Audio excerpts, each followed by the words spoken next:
Sir Isaac Newton was the first to state the law of gravity. Eventually, everybody agreed that gravity alone formed galaxies and stars and planets, and that gravity alone holds the universe together.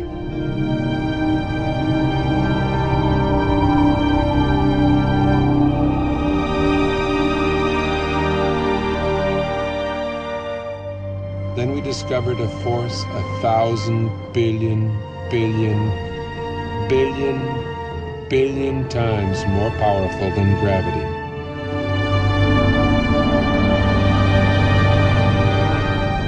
Until recently, we believed that the space between the stars and planets was empty, a vacuum. We now know it is teeming with charged particles.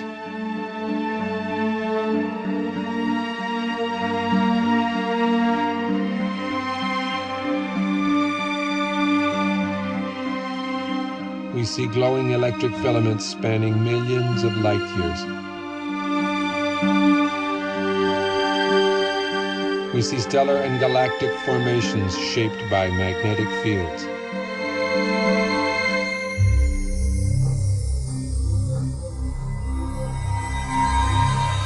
Only electric currents create magnetic fields.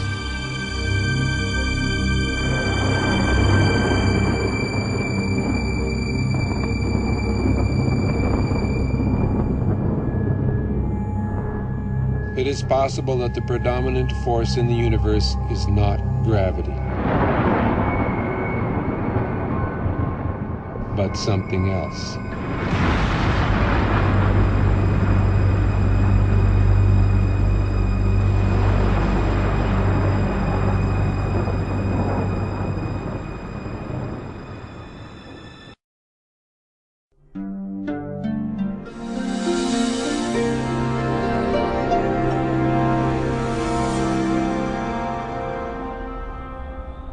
Throughout almost all of history, we have regarded the states of matter as being solid, liquid or gas. But in the last century or so, we have found that there is a form of matter where the charged particles within atoms are separated to some degree or another, and that is known as a plasma. It is the fundamental state of matter. It was not until the second half of the 20th century that we came to realize the role of plasma in the universe. And this has changed the picture of space completely. Not long ago, we thought of the physical universe as being constituted, fundamentally, of nothing more than atoms and empty space. But a plasma includes at least a percentage of charged particles, protons and electrons, that are not bound to any atomic structure. And plasma is an excellent conductor. Electrons will move efficiently in the direction of charge equalization, and that's an electric current, of course. Now, the reason why we see magnetic fields everywhere we look in space is because electric currents produce magnetic fields, and only electric currents produce magnetic fields. But astronomers working only with gravitational equations did not anticipate the discovery of pervasive magnetic fields in deep space.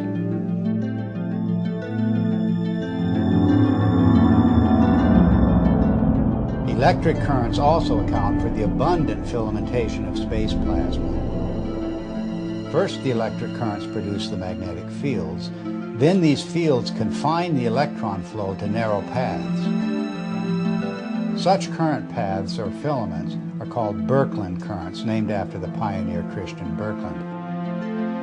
They are typically braided just like the twisted wires of transmission lines on Earth. Well, that's their role in space, to conduct electricity across vast distances, creating the astonishing structures we observe in every direction. None of these structures were anticipated by gravitational theory, and none are indicated by the behavior of neutral gases in a vacuum. In any theory of the universe, plasma is extremely important because it has been found since the space age that it makes up 99.99% of the visible universe. So our inexperience with it on the Earth's surface is rather crippling when it comes to trying to decide on a cosmology to explain the visible universe.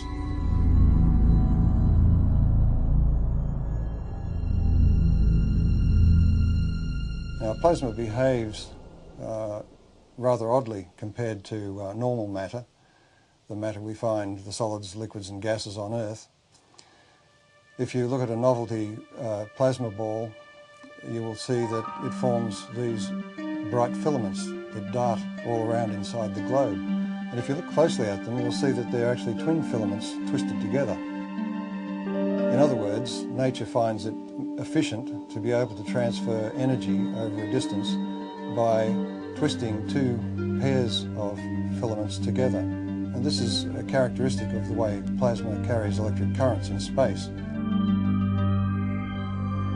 And one of the puzzles that has faced astronomers since the space age is the discovery of filamentary structures in galaxies, around stars, even the cometary tails of planets and comets themselves.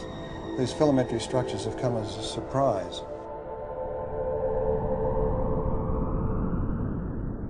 We now have plasma physicists who are doing important experiments in laboratories around the world, and one of the virtues of plasma experiments is that they can be scaled over an enormous number of magnitudes. In other words, a discharge phenomenon that may be seen in the laboratory that occupies only a few centimetres can be scaled up to the size of a galaxy, and you will see the same structures. Now, this introduces a new area into cosmology where we can do experiments on Earth which can verify our ideas, our theories about how the rest of the universe works. Are the patterns that we see, both in the laboratory and in the sky. A very good example of this is the work of Dr. Anthony Peratt, who was a graduate student of the very famous Hannes Alfvén, who was really the father of electric cosmology.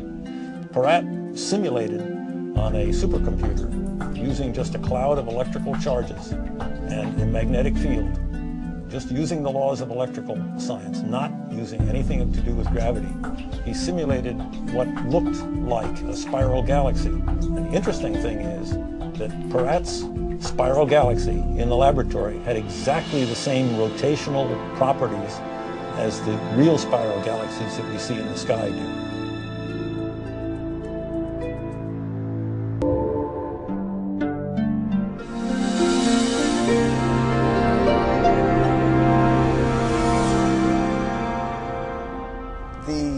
Instrumentation that was developed in the space age expanded our ability to perceive things, perceive facts. We could now see things in the entire electromagnetic spectrum instead of just the narrow sliver of visible light. What we're seeing is the actual moment of deploy there when we take the switch to deploy, and it's so quiet. And we had sensors that were out in space. We were freed from the geocentric and anthropocentric order that had prevailed before.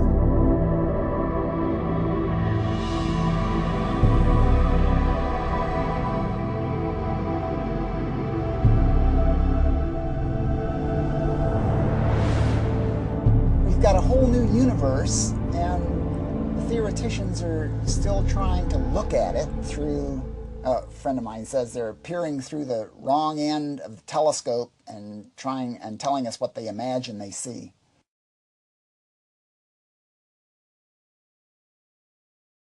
Modern cosmology gives us a rather disconnected view of the universe. In other words, we are separated star from star by vast distances. Light takes a long time to travel between stars and across galaxies, and therefore we look upon ourselves as isolated and disconnected. The electric universe takes a different view. It says that we are a part of the sun's environment, the electrical environment, and the sun is a part of the galactic environment. And the galaxy itself is strung, like all galaxies, on huge electric currents flowing through the universe.